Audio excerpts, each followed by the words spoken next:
The sun hung low over the village of Nain, casting long shadows over the dusty streets.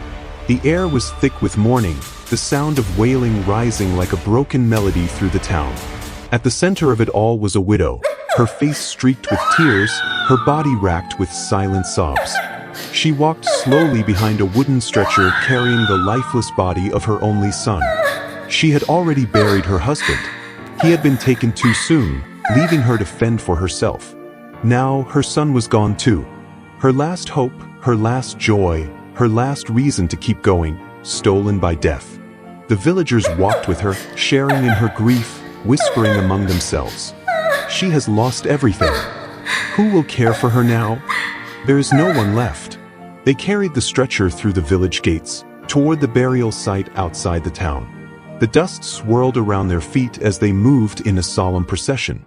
As he approached the town gate, a dead person was being carried out, the only son of his mother, and she was a widow. And a large crowd from the town was with her. Luke 7 verse 12. But just as they stepped outside the gates, they saw a figure approaching. It was Jesus. He was not alone. His disciples and a large crowd followed behind him. But the moment his eyes met the widow's, everything else faded into silence. The wails of the mourners, the whispers of the villagers, none of it mattered anymore. Jesus saw her pain, her loneliness, the weight of loss pressing down on her like an unbearable burden. And his heart was moved. When the Lord saw her, his heart went out to her and he said, "Don't cry." Luke 7 verse 13. The procession halted, uncertain of what was happening. The widow looked up, her tear-streaked face barely registering the man who now stood before her. Then he spoke, a simple, gentle command. "Do not weep." The widow stared at him, confusion flickering in her swollen eyes. And then, Jesus moved. He walked toward the stretcher, toward the lifeless body of the young man. The bearers froze, shocked as he reached out his hand and touched the coffin. A collective gasp swept through the crowd. This was forbidden. Unclean. No one touched the dead. To do so was to defile oneself, to become impure. But Jesus did not hesitate. Then he went up and touched the bier they were carrying him on, and the bearers stood still. Luke 7 verse 14. The widow clutched her chest, unable to breathe, unable to understand what was happening. Then Jesus spoke again. But this time, it was not to the mother. It was to the dead. "Young man, I say to you, arise." The words hung in the air, a command that seemed impossible, absurd.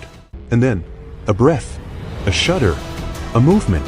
The crowd cried out, stepping back in shock as the young man sat up. Sat up. The dead man sat up and began to talk, and Jesus gave him back to his mother. Luke 7 verse 15. His chest rose and fell, his eyes blinked open, his lips parted as if waking from a long sleep. The dead man was alive. Gasps turned to shouts. Cries turned to screams of astonishment. The boy looked around, his mother frozen in disbelief, her hands covering her mouth, trembling as she stared at the son she had just lost. Jesus smiled. Then he took the young man's hand, helped him to his feet, and gently turned him toward his mother. "Here is your son." The widow collapsed into her son's arms, sobbing uncontrollably, holding him like she would never let go. The crowd erupted, not in mourning this time, but in awe, in praise, in fear and wonder. They were all filled with awe and praised God.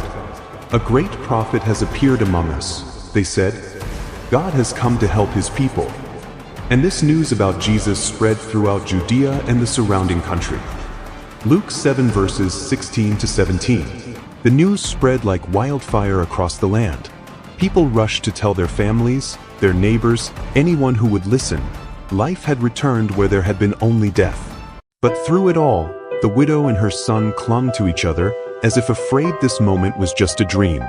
Yet deep in her heart, she knew this was no dream. She had encountered Jesus, and where he walked, even death itself had no power. If you believe in the miracles of Jesus, comment Amen.